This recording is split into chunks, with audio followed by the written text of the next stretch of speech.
जो कहानी मैं आपको सुनाने जा रहा हूं, ये सिर्फ एक कहानी नहीं है। ये मेरे साथ हुआ है, मेरे साथ जो बीता है वो मैं आपको बताने जा रहा हूं। और अगर आप इस चैनल पर नए हैं तो इसे सब्सक्राइब कर लें ताकि ऐसी कहानियां आपसे छूटे नहीं।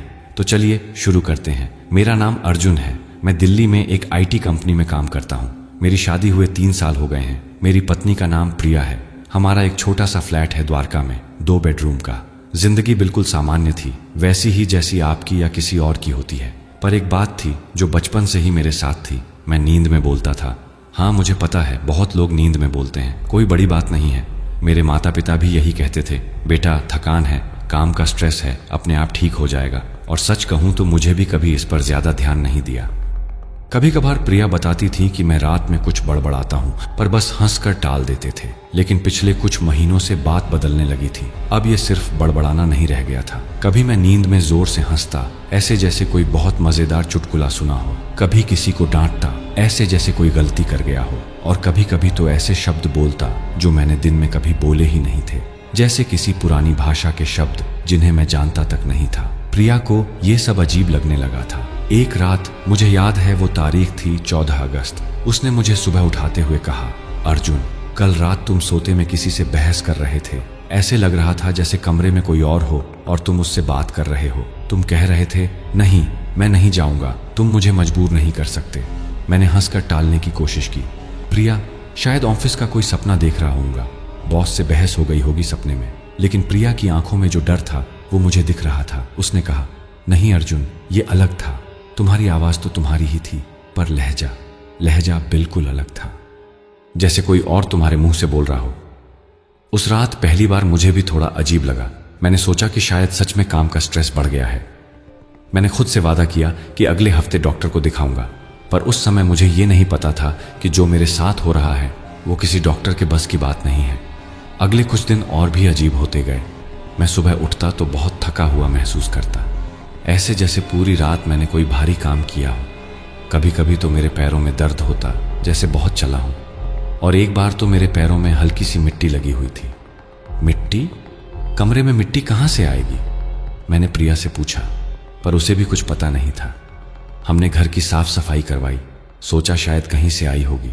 पर अंदर ही अंदर मुझे एक अजीब सी बेचैनी होने लगी थी। रातों को सोते वक्त मुझे लगता कि कोई मुझे देख रहा है। आप जानते हैं ना वो फीलिंग, जब आपको लगता है कि कमरे में कोई और भी है। वैसी ही फीलिंग आने लगी थी। मैं अचानक से जाग जाता और चारों तरफ देखता, पर कोई नहीं होता।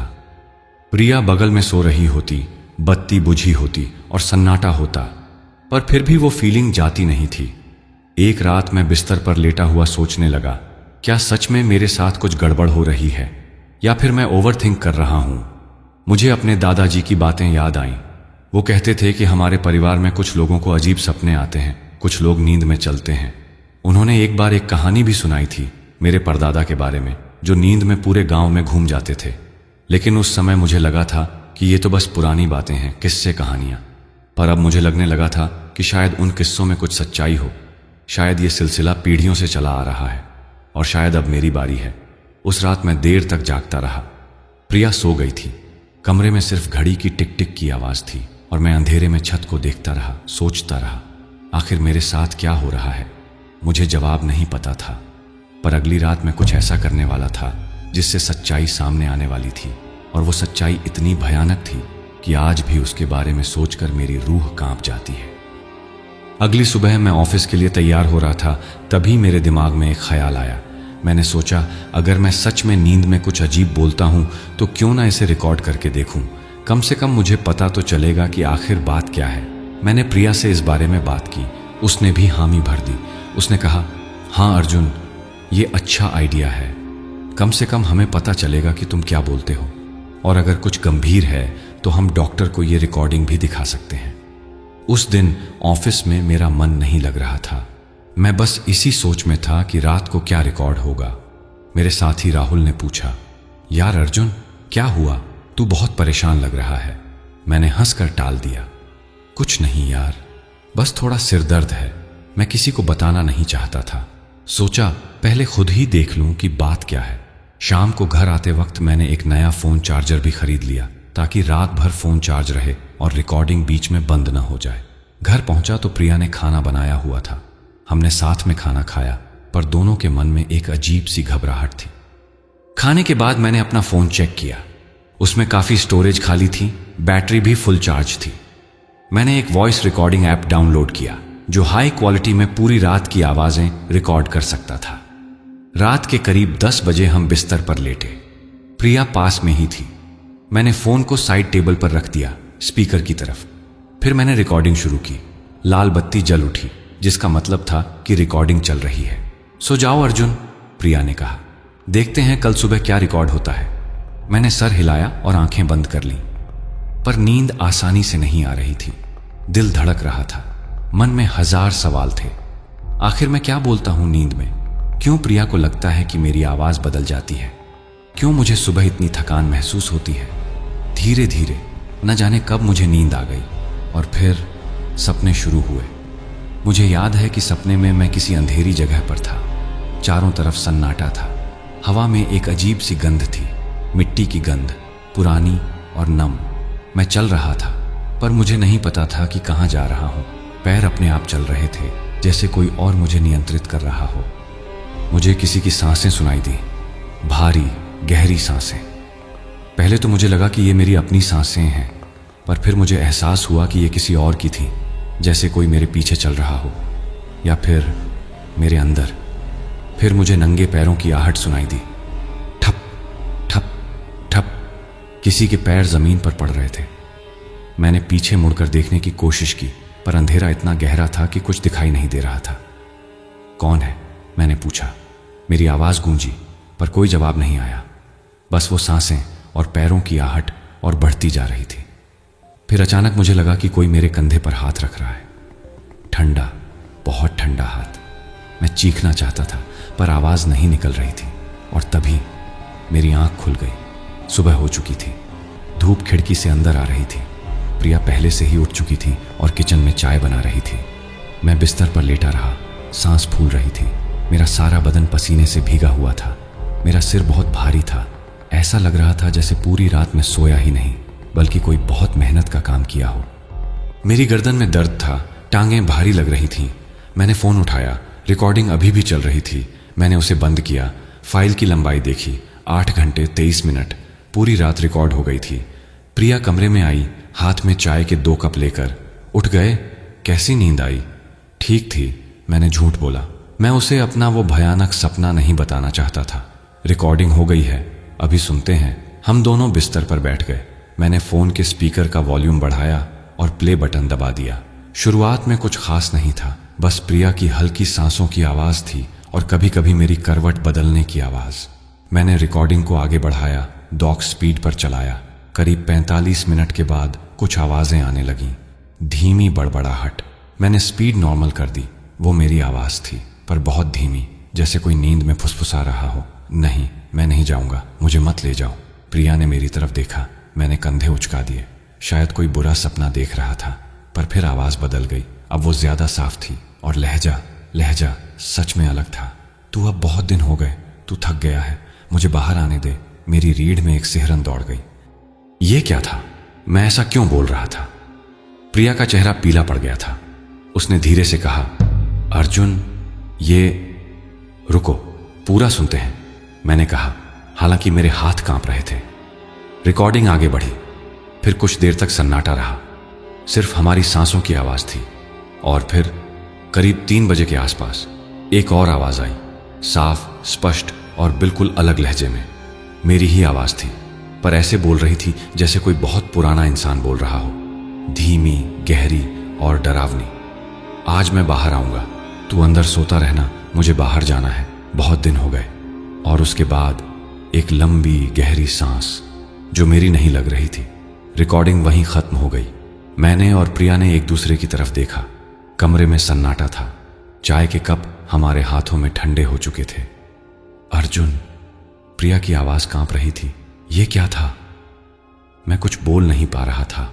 मेरे दिमाग में बस एक ही बात घूम रही थी, आज मैं बाहर आऊंगा, तू अंदर सोता रहना। किसने कहा था ये, और क्या मतलब था इसका? उस दिन मैं ऑफिस नहीं गया। प्रिया ने भी अपने काम से छुट्टी ले ली। हम दोनों घर पर ही रुके, उस रिकॉर्डिंग को बार बार सुनते रहे। हर बार सुनने पर वो आवाज और भी डरावनी लगती थी। आज मैं बाहर आऊंगा, तू अंदर सोता रहना। मैंने वो हिस्सा कम से कम 10 बार सुना होगा। हर बार मुझे यकीन हो रहा था कि ये मेरी आवाज तो है, पर ये शब्द मेरे नहीं है, ये लहजा मेरा नहीं है, जैसे कोई और मेरे मुंह से बोल रहा हो। प्रिया ने कहा, अर्जुन, हमें किसी से मदद लेनी चाहिए, शायद किसी मनोवैज्ञानिक से, या फिर क्या? मैंने पूछा। वो चुप रही। मैं जानता था कि वो क्या कहना चाह रही थी।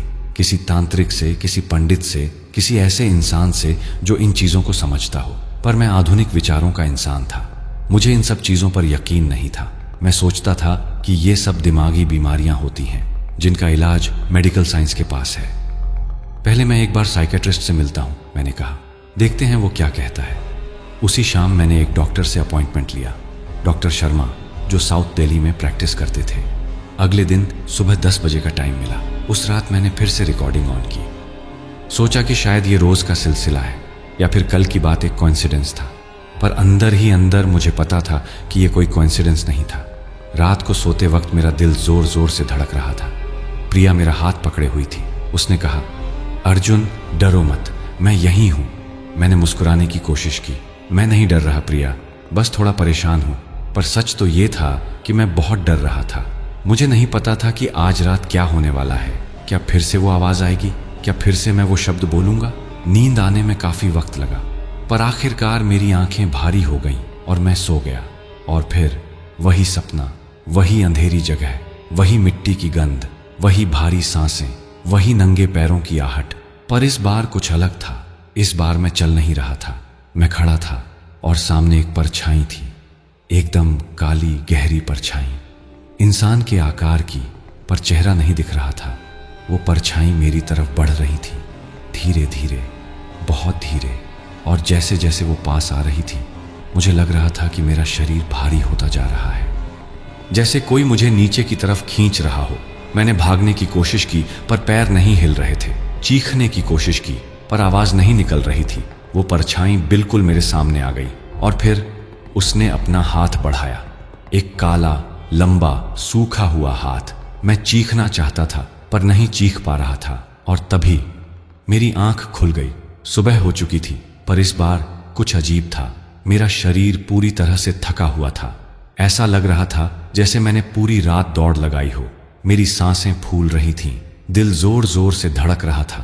प्रिया बाथरूम में थी। मैं उठा और बिस्तर के किनारे बैठ गया। तभी मेरी नजर अपने पैरों पर गई। मेरे पैरों पर मिट्टी लगी हुई थी, सूखी भूरी मिट्टी। और सिर्फ पैरों पर नहीं, मेरी पैंट के निचले हिस्से पर भी। मेरे हाथ कांपने लगे। ये मिट्टी कहां से आई? मैं तो पूरी रात सोया था, है ना? मैंने जल्दी से फोन उठाया, रिकॉर्डिंग चेक की। इस बार रिकॉर्डिंग और भी डरावनी थी। शुरुआत में फिर से वही बड़बड़ाहट थी, फिर करीब 2 बजे के आसपास वही आवाज आई, आज मैं बाहर जाऊंगा, तू यहीं रहना, मुझे काम है। और फिर बिस्तर से उठने की आवाज, चादर के सरकने की आवाज, पैरों के फर्श पर पड़ने की आवाज। मेरे पूरे शरीर में सिहरन दौड़ गई। मैं रिकॉर्डिंग सुनता रहा। फिर दरवाजे के खुलने की आवाज आई और फिर पैरों की आवाज, कमरे से बाहर जाती हुई। करीब 10 मिनट तक कोई आवाज नहीं आई। फिर वापस पैरों की आवाज आई, कमरे में आती हुई। दरवाजे के बंद होने की आवाज, बिस्तर पर लेटने की आवाज, और फिर एक गहरी सांस और एक आवाज बहुत धीमी। अच्छा लगा। रिकॉर्डिंग वहीं खत्म हो गई। मैं स्तब्ध रह गया। मेरे हाथ से फोन छूटकर बिस्तर पर गिर गया। ये क्या था? क्या मैं सच में रात को उठकर कहीं गया था? पर मुझे तो कुछ याद नहीं। मुझे तो बस वो डरावना सपना याद है। प्रिया बाथरूम से बाहर आई। उसने मेरा चेहरा देखा और तुरंत समझ गई कि कुछ गड़बड़ है। क्या हुआ अर्जुन? मैंने उसे रिकॉर्डिंग सुनाई। उसका चेहरा देखने लायक था। पहले हैरानी, फिर डर और फिर आतंक। अर्जुन, तुम रात को उठे थे? उसने पूछा। मुझे नहीं पता, मैंने कहा। मुझे कुछ याद नहीं। और ये मिट्टी? उसने मेरे पैरों की तरफ इशारा किया। मैं कुछ बोल नहीं पाया। प्रिया ने गहरी सांस ली। अर्जुन, मुझे लगता है ये किसी डॉक्टर के बस की बात नहीं है। हमें किसी ऐसे इंसान से मिलना चाहिए जो इन चीजों को समझता हो। मैं उससे बहस करना चाहता था।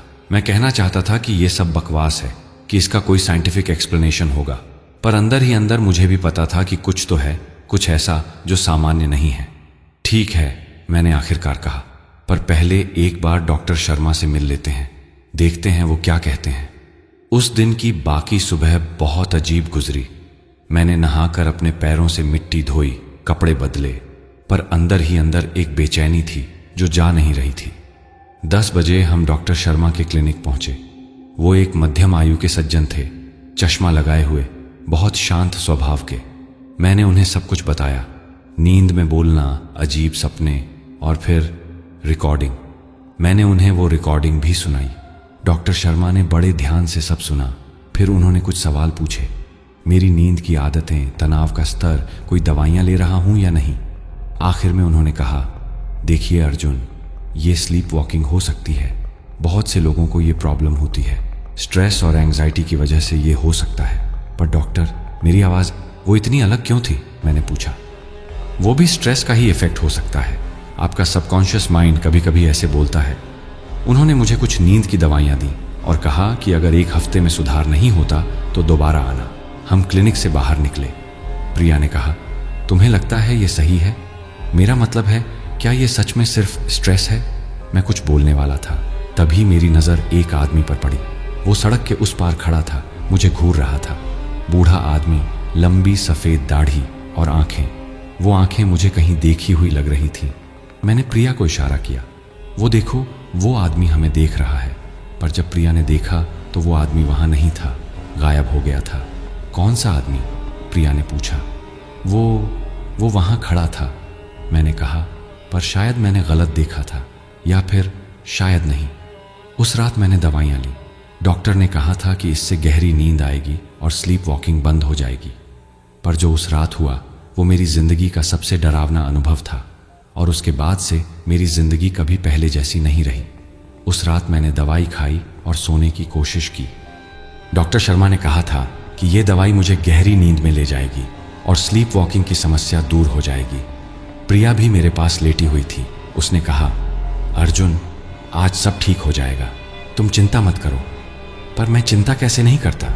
पिछली 2 रातों ने मुझे अंदर तक हिला दिया था। मैंने रिकॉर्डिंग फिर से ऑन की, सोचा कि देखते हैं आज क्या होता है। दवाई का असर होने लगा था। मेरी पलकें भारी हो रही थीं। मैंने घड़ी देखी, रात के 11:15 बजे बज रहे थे। प्रिया ने लाइट बुझा दी, पर मैंने कहा, प्रिया, लाइट जलाए रखो प्लीज़। उसने मेरी तरफ देखा, फिर समझ गई। उसने टेबल लैंप जला दिया। हल्की सी रोशनी कमरे में फैल गई। ठीक है, उसने कहा, लाइट जली रहेगी। मैं लेट गया, आंखें बंद कर लीं। दवाई का असर बढ़ता जा रहा था। मैं नींद और जागने के बीच में था। मुझे प्रिया की सांसों की आवाज़ सुनाई दे रही थी, घड़ी की टिक टिक की आवाज़ भी, और धीरे धीरे मुझे नींद आ गई। पर इस बार नींद अलग थी। इस बार मैं पूरी तरह से सो नहीं रहा था। मैं एक अजीब से स्टेट में था, जैसे आधा जाग रहा हूँ, आधा सो रहा हूँ। मुझे अपने आसपास की चीज़ों का एहसास हो रहा था, पर मैं हिल नहीं पा रहा था। कुछ देर बाद मुझे लगा कि कमरे में कुछ बदल गया है। हवा ठंडी हो गई थी, बहुत ठंडी, ऐसी ठंडी कि मेरी सांसें दिखने लगी। हालांकि ये गर्मियों का महीना था। घड़ी की टिक टिक धीमी हो गई थी, या शायद रुक गई थी, मुझे ठीक से पता नहीं। और फिर मुझे लगा कि कोई हिला।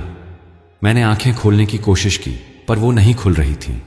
दवाई का असर था शायद, पर मैं जाग रहा था, मुझे पता था।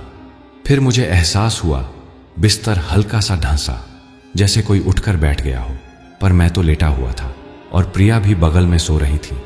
तो फिर कौन बैठा? मेरी सांसें तेज हो गईं। मैं अपनी आंखें खोलना चाहता था, पर नहीं खुल रही थी, जैसे किसी ने पलकों पर वजन रख दिया हो। और फिर मुझे सांसों की आवाज़ सुनाई दी, किसी और की सांसें, पास में, बहुत पास में। वो सांसें धीमी थीं, गहरी थीं, जैसे कोई बहुत देर से सो रहा हो और अभी जागा हो। मैं चीखना चाहता था, पर आवाज़ नहीं निकल रही थी। मैं हिलना चाहता था, पर शरीर नहीं हिल रहा था। और फिर मुझे लगा कि कोई उठ रहा है, बिस्तर से उठ रहा है, फर्श पर पैर रख रहा है। ठप, एक पैर फर्श पर पड़ा, ठप, दूसरा पैर। कोई खड़ा हो गया था मेरे बिस्तर के पास। मैं महसूस कर सकता था। मैंने पूरी ताकत लगाई, आंखें खोलने की कोशिश की, और आखिरकार थोड़ी सी खुली। धुंधला सा दिख रहा था। लाइट जल रही थी, पर सब कुछ धुंधला था। और फिर मैंने देखा, एक परछाई मेरे बिस्तर के पास खड़ी, इंसान की शक्ल की परछाई, पर चेहरा नहीं दिख रहा था। वो परछाई धीरे धीरे दरवाजे की तरफ बढ़ी। मैं देख रहा था पर कुछ कर नहीं पा रहा था। दरवाज़ा खुला, परछाई बाहर निकल गई, दरवाज़ा बंद हो गया और मैं वहीं लेटा रहा, पूरी तरह से जागते हुए पर हिल नहीं पा रहा था। मुझे नहीं पता कितना वक्त बीता, शायद 10 मिनट, शायद आधा घंटा। घड़ी की तरफ देख नहीं पा रहा था और फिर दरवाज़ा फिर से खुला। वो परछाई वापस आई, धीरे धीरे बिस्तर की तरफ बढ़ी और फिर लेट गई मेरे बगल में। मुझे लगा जैसे मेरे अंदर कोई घुस गया हो और उसके बाद मुझे कुछ याद नहीं। अगली चीज़ जो मुझे याद है वो ये है कि मेरी आंखें खुली। सुबह हो चुकी थी, घड़ी में 6:30 बजे बज रहे थे। प्रिया अब भी सो रही थी। मैं उठकर बैठ गया। मेरा पूरा शरीर पसीने से भीगा हुआ था, सांसें तेज चल रही थी, दिल धड़क रहा था। क्या हुआ था रात को? क्या मैंने सपना देखा था या वो सच था? मैंने जल्दी से फ़ोन उठाया, रिकॉर्डिंग चेक की और जो मैंने सुना उससे मेरी रूह कांप गई। रिकॉर्डिंग में साफ साफ सुनाई दे रहा था, बिस्तर से किसी के उठने की आवाज़, पैरों के फर्श पर पड़ने की आवाज़, दरवाजे के खुलने की आवाज़, पैरों की आवाज़, कमरे से बाहर जाती हुई। करीब 15 मिनट तक सन्नाटा, फिर वापस पैरों की आवाज़, दरवाजे के खुलने की आवाज़, बिस्तर पर लेटने की आवाज़ और फिर एक आवाज़, मेरी ही आवाज़, पर वो अजीब लहजा। बाहर अच्छा लगता है, अंधेरा अच्छा लगता है। मेरे हाथों से फ़ोन गिर गया। ये सपना नहीं था, ये सच था। रात को कोई मेरे अंदर से निकला था, मेरे शरीर से निकला था और बाहर गया था और अब वापस आ गया था मेरे अंदर। प्रिया उठी, उसने मेरा चेहरा देखा। अर्जुन, क्या हुआ? तुम इतने पीले क्यों हो? मैं कुछ बोल नहीं पाया। मैंने उसे रिकॉर्डिंग दी, उसने सुनी और फिर वो भी चुप हो गई। कमरे में सन्नाटा था, सिर्फ घड़ी की टिक टिक की आवाज़ थी। आखिरकार प्रिया ने कहा, अर्जुन, अब हमें मानना पड़ेगा, ये कोई बीमारी नहीं है, ये कुछ और है, कुछ ऐसा जो हमारी समझ से बाहर है। मैं जानता था कि वो सही कह रही है, पर मैं मानना नहीं चाहता था। हमें किसी से मदद लेनी होगी, उसने कहा, किसी ऐसे इंसान से जो इन चीज़ों को समझता हो। मैंने सर हिलाया। अब मेरे पास कोई और रास्ता नहीं था, पर हमें नहीं पता था कि जो सच्चाई हमें पता चलने वाली थी वो इतनी भयानक होगी। उस सुबह हम दोनों घर पर ही रहे, ना मैं ऑफिस गया, ना प्रिया अपने काम पर। हम दोनों सोच रहे थे कि अब क्या करें। मेडिकल साइंस ने जवाब नहीं दिया था, डॉक्टर शर्मा की दवाइयों ने कोई फर्क नहीं डाला था। प्रिया ने कहा, मेरी एक दोस्त है मीरा, उसकी दादी माँ को इन सब चीज़ों का बहुत ज्ञान है, वो पुरानी तांत्रिक विद्याओं को जानती हैं, शायद वो मदद कर सकें। मैं अभी भी हिचकिचा रहा था, पर अब मेरे पास कोई और विकल्प नहीं था। ठीक है, मैंने कहा, उनसे बात करो। प्रिया ने मीरा को फ़ोन किया, लंबी बात हुई, फिर उसने फ़ोन काटा और मेरी तरफ देखा। उनकी दादी माँ कह रही हैं कि हम शाम को उनके घर आ जाएं, वो नोएडा में रहती हैं। उस दिन की बाकी सुबह बहुत धीरे धीरे बीती। मैं घर में इधर उधर घूमता रहा, कुछ करने की कोशिश की, पर मन नहीं लग रहा था। दिमाग में बस एक ही बात घूम रही थी, रात को क्या हुआ था, कौन था वो जो मेरे अंदर से निकला था। दोपहर में मैं बाथरूम गया नहाने के लिए। मैंने कपड़े उतारे और आईने के सामने खड़ा हो गया और वहीं मुझे कुछ दिखा जिसने मेरी सांसें रोक दी। मेरी आंखों के नीचे गीली मिट्टी लगी हुई थी, हल्की सी पर साफ दिख रही थी, भूरे रंग की चिपचिपी मिट्टी। मैंने जल्दी से नल खोला और पानी से चेहरा धोया, रगड़ रगड़ कर धोया। मिट्टी निकल गई, पर मेरे दिमाग से वो सीन नहीं निकला, ये मिट्टी कहाँ से आई? मैंने तो पूरी रात बिस्तर पर बिताई थी, है ना? या फिर नहीं, रिकॉर्डिंग में तो साफ सुनाई दिया था, मैं उठा था, बाहर गया था, पर मुझे कुछ याद नहीं। बस वो अजीब सा अनुभव याद है, जैसे कोई मेरे अंदर से निकल रहा था। मैंने चेहरा पोंछा और फिर से आईने में देखा और तभी एक पल के लिए मुझे लगा कि आईने में मेरी परछाई अलग है। मैं स्थिर खड़ा था, पर परछाई हल्की सी हिली।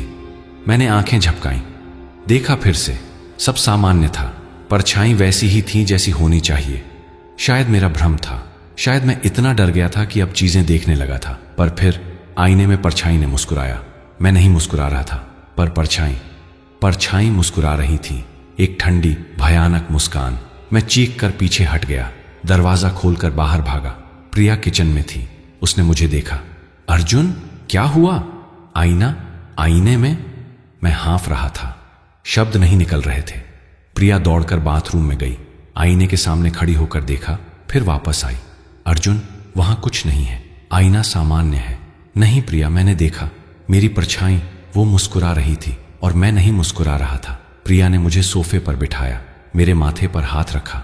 अर्जुन, तुम बहुत ज्यादा स्ट्रेस्ड हो, शाम को हम मीरा की दादी माँ से मिलते हैं, वो सब ठीक कर देंगी। पर मैं जानता था कि मैंने जो देखा था वो असली था। मेरी परछाई मुझसे अलग हो रही थी। शाम का इंतजार करते करते दिन बीता। मैंने दोबारा आईने में देखने की हिम्मत नहीं की। जब भी बाथरूम जाता आईने की तरफ पीठ करके रहता। शाम को 5 बजे हम घर से निकले। नोएडा जाने में करीब 45 मिनट लगे। मीरा की दादी माँ एक पुराने बंगले में रहती थीं। बंगला बड़ा था पर थोड़ा उजड़ा हुआ लग रहा था। मीरा ने दरवाजा खोला।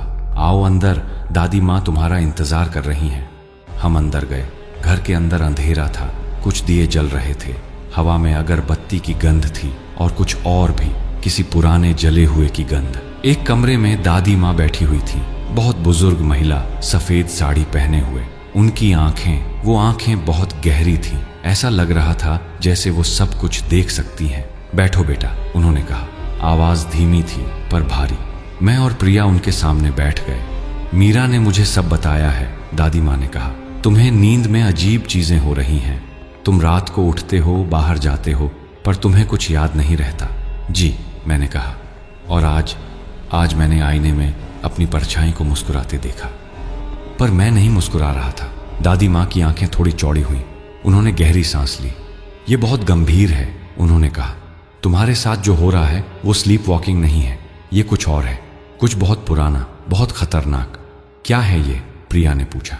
दादी माँ ने एक लंबा पॉज लिया, फिर बोली, तुम्हारे अंदर कोई और है, कोई ऐसा जो बहुत पहले से तुम्हारे साथ है, शायद तुम्हारे जन्म से पहले से। वो तुम्हारे अंदर सोया हुआ था, पर अब वो जाग रहा है। मेरी रीढ़ में ठंडक दौड़ गई। कौन है वो? मैंने पूछा।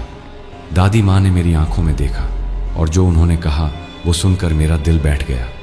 तुम्हारा दूसरा सो, तुम्हारा शैडो सेल्फ, हम सबके अंदर एक होता है, पर ज्यादातर लोगों में वो सोया रहता है, पर कुछ लोगों में वो जाग जाता है, और जब वो जागता है तो वो बाहर निकलना चाहता है, तुम्हारी जगह लेना चाहता है। ये कैसे संभव है? मैंने पूछा।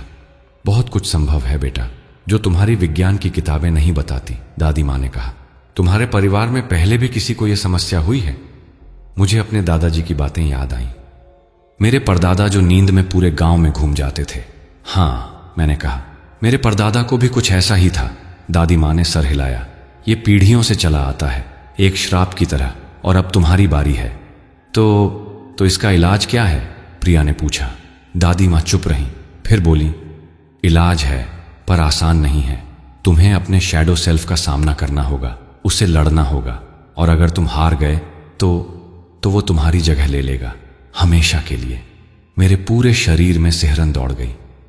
और अगर मैं नहीं लड़ा तो धीरे धीरे तुम कमजोर होते जाओगे, तुम्हारा शैडो सेल्फ मजबूत होता जाएगा। एक दिन तुम पूरी तरह से खत्म हो जाओगे और बाकी सिर्फ वो रहेगा, तुम्हारे चेहरे के साथ, तुम्हारे शरीर के साथ, पर अंदर से कोई और। कमरे में सन्नाटा छा गया, सिर्फ दियों की लौ की आवाज थी। प्रिया ने मेरा हाथ पकड़ा, उसका हाथ ठंडा था। तो बताइए, मैंने कहा, मुझे क्या करना होगा? दादी माँ ने एक पोटली निकाली, उसमें से कुछ जड़ी बूटियां, एक काला धागा और एक छोटा सा दर्पण निकाला। आज रात, उन्होंने कहा, तुम सोओगे नहीं, तुम जागते रहोगे, और जब वो बाहर आने की कोशिश करेगा तो तुम इस दर्पण को उसके सामने रखोगे, वो अपने आप को देखेगा, और तब असली लड़ाई शुरू होगी। उन्होंने मुझे वो चीजें दी और कुछ मंत्र भी सिखाए जो मुझे बोलने थे। याद रखना बेटा, उन्होंने कहा, अगर तुम डर गए, अगर तुम हिम्मत हार गए तो वो जीत जाएगा, तुम्हें मजबूत रहना होगा। हम वहां से निकले, रात हो चुकी थी। घर वापस आते आते 9 बज गए। मैंने वो चीजें अपने कमरे में रख दी। दर्पण को देखा, छोटा सा काला फ्रेम वाला, पर उसमें कुछ अजीब था।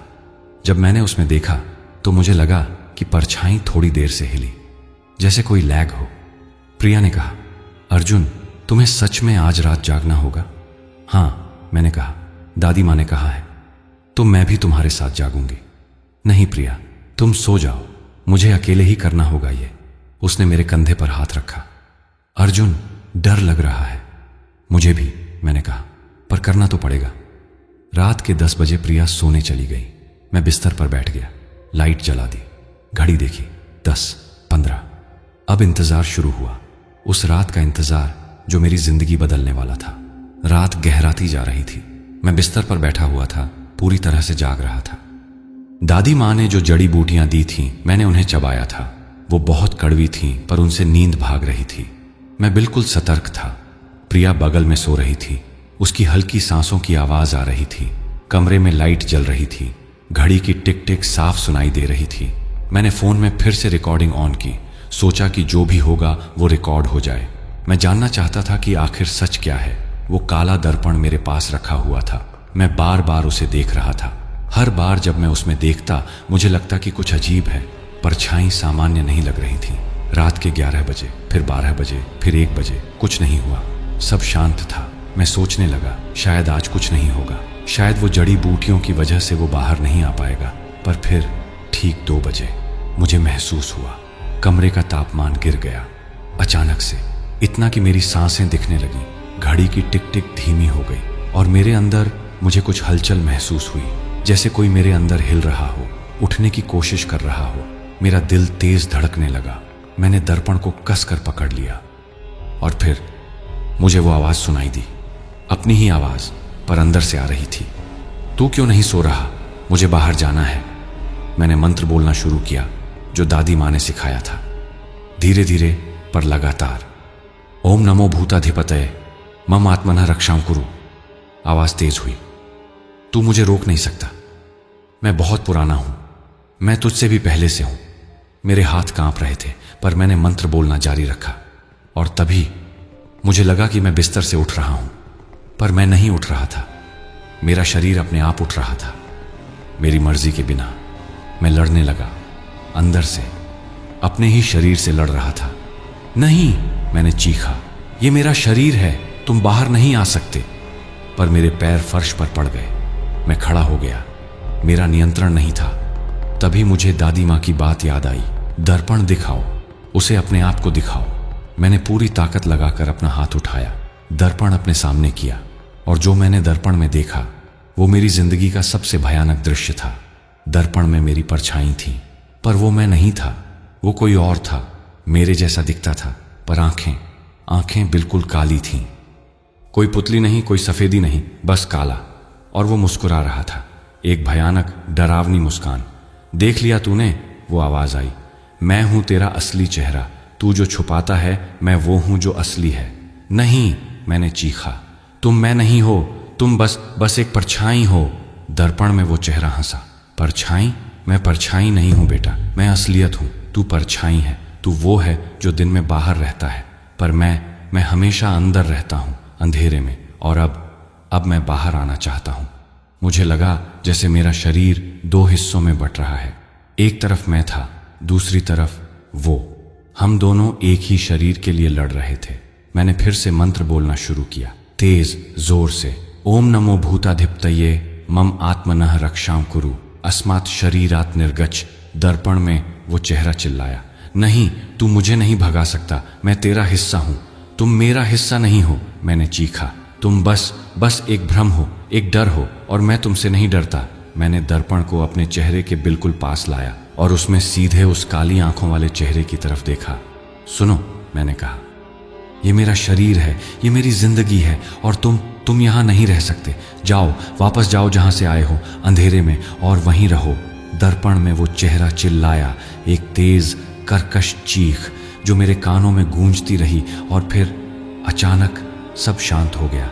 मेरा शरीर रुक गया, मुझे फिर से नियंत्रण महसूस हुआ। मैं लड़खड़ाया और बिस्तर पर गिर गया। सांसें तेज चल रही थीं, पसीना पूरे शरीर पर था। दर्पण मेरे हाथ से गिर गया, फर्श पर गिरा और चकनाचूर हो गया। टूटे हुए कांच के टुकड़े फर्श पर बिखर गए। मैं वहीं लेटा रहा कुछ देर तक, फिर धीरे धीरे उठा। प्रिया अभी भी सो रही थी, उसे कुछ पता नहीं चला था कि क्या हुआ। मैंने फ़ोन उठाया, रिकॉर्डिंग बंद की, फिर उसे प्ले किया। रिकॉर्डिंग में सब कुछ था, मेरी आवाज़, उस दूसरी आवाज़, मंत्र, चीखें, सब कुछ, और आखिर में सिर्फ सन्नाटा और दर्पण के टूटने की आवाज़। मैंने रिकॉर्डिंग बंद की, फ़ोन रख दिया, फिर बाथरूम में गया, आईने के सामने खड़ा हुआ और इस बार परछाई सामान्य थी, बिल्कुल वैसी ही जैसी होनी चाहिए। मैंने मुस्कुराने की कोशिश की, परछाई भी मुस्कुराई। साथ में मैंने सर हिलाया, परछाई भी हिली। साथ में सब सामान्य था। मैं वापस कमरे में आया, बिस्तर पर लेट गया और उस रात पहली बार कई दिनों में मुझे शांति से नींद आई। कोई सपना नहीं, कोई आवाज नहीं, बस शांति। अगली सुबह जब मैं उठा तो धूप चेहरे पर पड़ रही थी। प्रिया मेरे पास बैठी हुई थी, मुझे देख रही थी। सो गए थे तुम? उसने कहा। रात को कुछ हुआ? मैंने उसे सब बताया, दर्पण, वो चेहरा, लड़ाई, सब कुछ। उसकी आंखों में आंसू आ गए। उसने मुझे गले लगाया। अब सब ठीक है, मैंने कहा। वो चला गया। हमने दादी माँ को फोन किया, उन्हें सब बताया। अच्छा किया बेटा, उन्होंने कहा। तुमने उसका सामना किया, उसे लड़े और जीत गए। अब वो वापस नहीं आएगा। पर वो था क्या? मैंने पूछा। दादी माँ चुप रही, फिर बोली, वो तुम्हारे डर का रूप था, तुम्हारे अंदर के अंधेरे का रूप। हम सबके अंदर ऐसा होता है, पर ज्यादातर लोग उससे कभी मिलते नहीं। तुम मिले और तुमने उसे। कुछ दिन बीत गए, सब कुछ सामान्य हो गया। मैं ऑफिस जाने लगा, रातों को शांति से सोता था। कोई बुरे सपने नहीं, कोई आवाजें नहीं। प्रिया ने एक दिन कहा, अर्जुन, क्या तुम्हें लगता है कि वो सच में चला गया? मैंने मुस्कुराकर कहा, हाँ प्रिया, वो चला गया। पर सच तो ये है, कभी कभी रात को जब मैं आईने में देखता हूं तो मुझे लगता है कि परछाई एक पल के लिए देर से हिलती है, बहुत हल्का सा। शायद मेरा भ्रम हो, या शायद वो अभी भी वहीं है, अंदर गहरे अंधेरे में इंतजार कर रहा है। पर अब मुझे डर नहीं लगता, क्योंकि मैं जानता हूं अगर वो फिर से आएगा तो मैं फिर से लड़ूंगा और फिर से जीतूंगा। क्योंकि ये मेरा शरीर है, मेरी जिंदगी है और मैं इसे किसी को नहीं दूंगा, किसी को भी नहीं।